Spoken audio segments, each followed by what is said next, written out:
I remember going and getting my tray and going back in the cell, and my cellie followed me in there, took my tray out my hand, and smacked me in the face like simultaneously. It was just like, what's going on, everybody? Welcome to the After Prison Show. Today I'm going to talk to you about my first time ever getting locked up. It's been a long time and a lot of bids ago.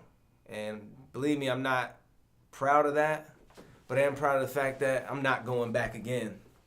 I believe that in my heart, and I hope that y'all believe that too.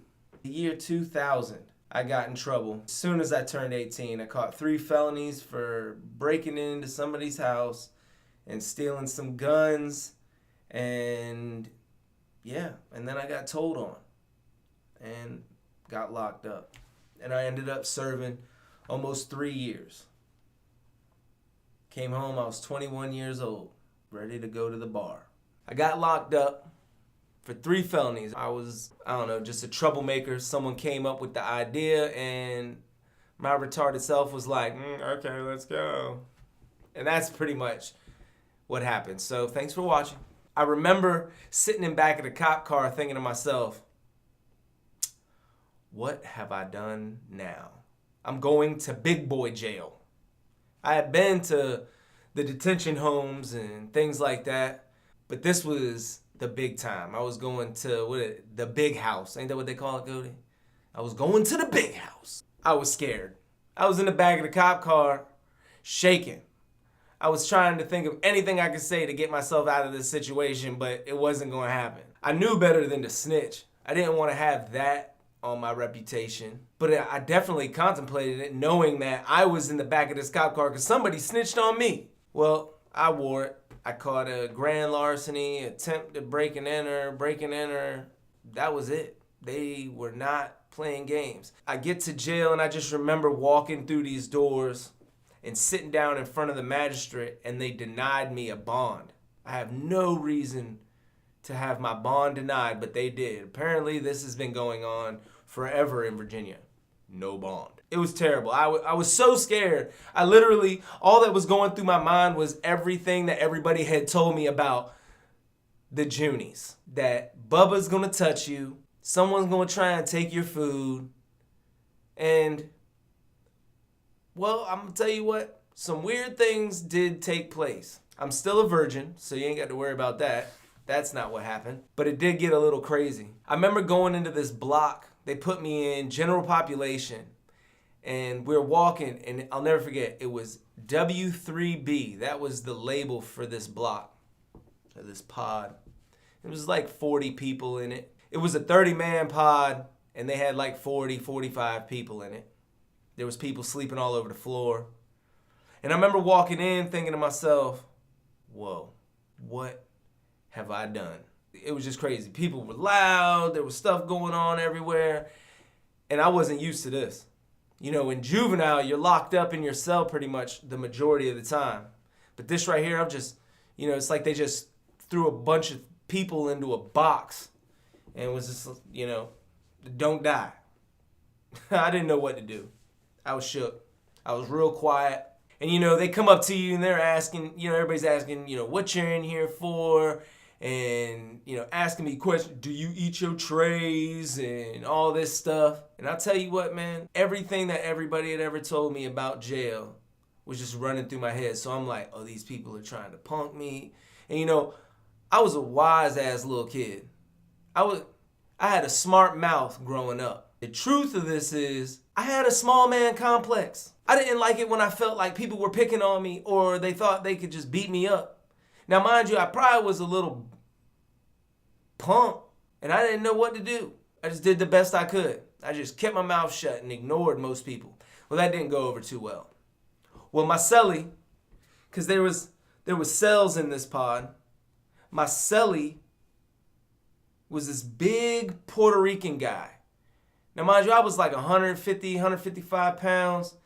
This guy was like 6'4", 250. I'll never forget that first night in that cell, he just basically was just trying to like punk me and put fear in me. And it worked.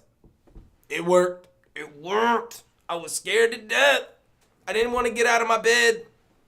I was being a little, you know what I was being. I was scared. I didn't know what to do. He was so much bigger than me. The next day, I get out. It was a Sunday. And on Sundays back in the day, they used to feed you chicken. You get chicken on the bone. Best tray. I remember going and getting my tray and going back in the cell. And my cellie followed me in there, took my tray out my hand, and smacked me in the face like simultaneously. It was just like, BAM! All I heard was, ooh! I didn't know what to do. I was shook. I was just like sitting there in awe of never have been smacked by a grown man before. It was just like, oh my God.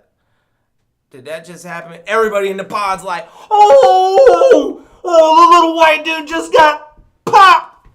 I had a big old handprint on my face like this. It was the worst. It was one of the worst things that's ever happened to me in my life.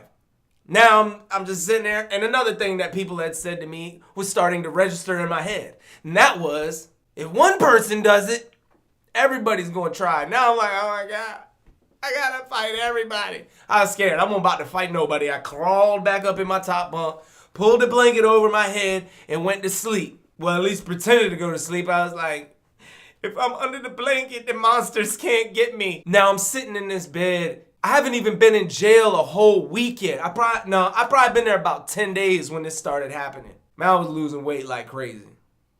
I was laying in my bed that particular night, and I just kept thinking to myself, like, dude, you got to do something. You can't just sit here. It's like hyping myself up. Like, so what? He might beat you. He might kill you. He might kill me. I started talking to myself. I was going crazy. Couple more days go by. Few other things happen. Nothing crazy. Just I got smacked again. He took a couple more trays. And then it was like Friday night, I think, and a new shift had just come on. And this was the shift that was going to be there all weekend. And they come in, they're talking to me because I guess someone told him, like that guy ain't getting out of his bed or whatever. So the police come talk to me. I'm like, no, nothing's wrong. And I'm telling them nothing's wrong out of fear. I'm thinking, once again, you can't snitch. You get to handle it yourself. So I'm getting even more mad that they're coming at me and I'm like some little puss. Can I say that? I didn't like it. I didn't like it at all. It was driving me crazy. Freaking little hives were growing on my body because I was getting so mad at myself. I was getting so mad at myself. So mad. Well, it was Friday night. They just locked our cells. It was 11:30, something like that. I'm in there. I'm at the sink brushing my teeth. My cellie is laying in his bed. And he's like talking junk. And I'm not saying nothing. And then he like snapped. He's like, you hear me? Yeah. Something like that. What? And he like started to get up. So like a little punk, I ran around him and jumped up on the top bunk. And he like grabbed me and turned me around and smacked me again, right dead in my face. Boom! That one shut me down. I laid back, was going crazy. I don't know how long I was there. It had to be hours because finally what brought me back to like reality was him snoring. Now you can call me sneaky or whatever you want. But I had to get the jump on this dude, and I was finally at my wit's end. He done smacked me probably like 3 or 4 times. He done ate my food so many times. I'm starving, going nuts. I was like, going nuts. So I was like, going nuts. I was like,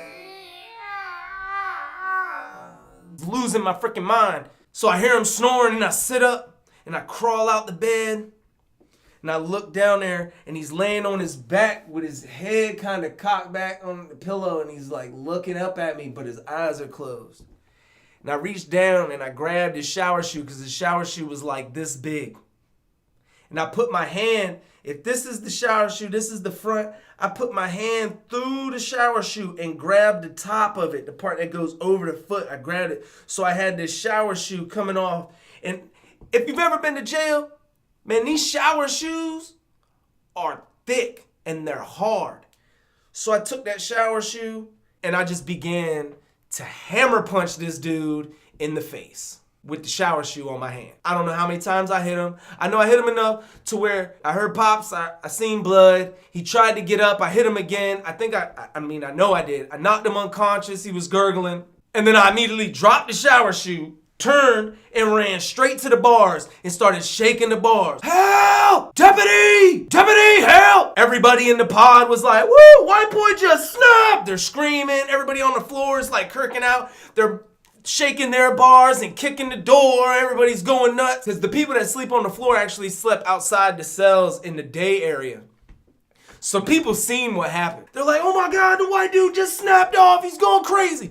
They're shaking the bars. Finally, the police come. They come, they pop the door. They come in, they grab me, put me in handcuffs, sit me up against the little bench that's in there in the day room. And they're checking on dude. Dude's groggy. He's coming back. You don't really know what's going on. I'm looking at him.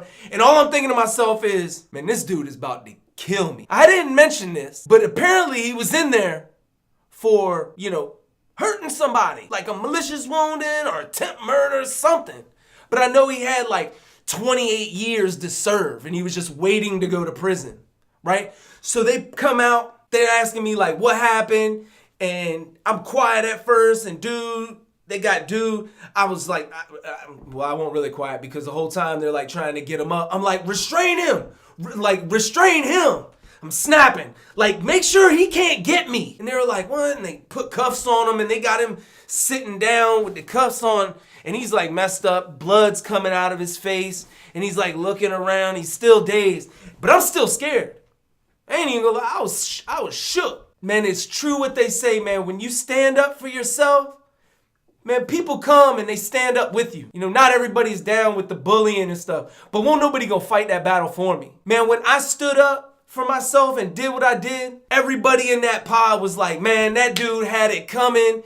He's been in here, I didn't have to say nothing. People were like, he's been in here hitting people, bullying, taking their stuff. And I didn't know everybody wanted him out the pod but everybody just smiled in his face. It seemed like he had friends, but they didn't want to be the one to get smacked. They wanted to eat their chicken tray. Shoot, I wanted my chicken tray. I didn't even know what the damn chicken tastes like.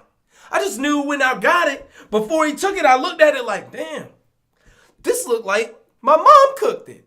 There was collard greens, chicken, some bread.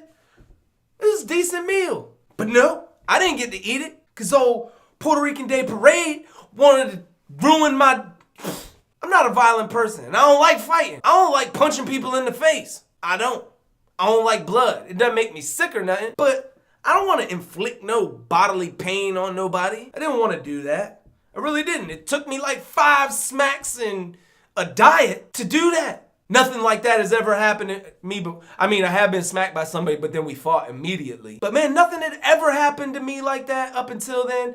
And then that moment when I learned that, you have to stand up for yourself. And I'm not telling people to go out there and fight and beat people up if they're picking on you. No, because there's ways around it. But in this situation, I had to do something and I had to stand up for myself. Maybe I should have told the authorities. But no, by doing this, I was super good the rest of my bid. Like, other people in the jail knew about it. And, I didn't really have any more problems after that. But I'll tell you one thing. They came to me and they were like, if this man wants to press charges on you, then we have to press charges. So I got to thinking and I told a lie. You ever told a lie? Oh, no, never? Yeah, I told a lie. They were like, what happened? And everybody else in the pod's already running their mouth like, man, that dude done smacked the crap out of that boy like 15 times, And I'm like, oh. So I told him that I got out of my bunk and he propositioned me to give him. And then when I told him, screw off, he came after me. But before he had a chance to get out of bed, I just attacked him. And they kind of looked at me like, what? And they asked dude, and dude just told him, take me to medical. He didn't want to talk. This ain't the end. I meet this guy again. And I swear to God, I almost peed on myself when I seen him. When you go to court right now mind you, me and this dude are on now what they call a no mix list. If I'm in a pod, they can't put him in the pod, vice versa. When we go to court, when we go to medical, they know who's there. They can't mix us at all. Well, they fumbled that. They definitely fumbled that. I remember going to court and I'm sitting in this holding tank underneath the jail where they take everybody and organize them according to what courtroom or what judge they're going to see. And I'm in my holding tank, and I look up. There's already like 20 people in here. I look up, and sure enough, Big Poppy walks in the door. So you know what I did? I crossed my legs and I put my head down, just hoping that he didn't see me. And I kept like looking at him and stuff. Man, he peeped me out immediately and walked right over and sat down and looked at me and apologized. Apologized? Dude, I was shaking while he was sitting next to me. He was a big guy.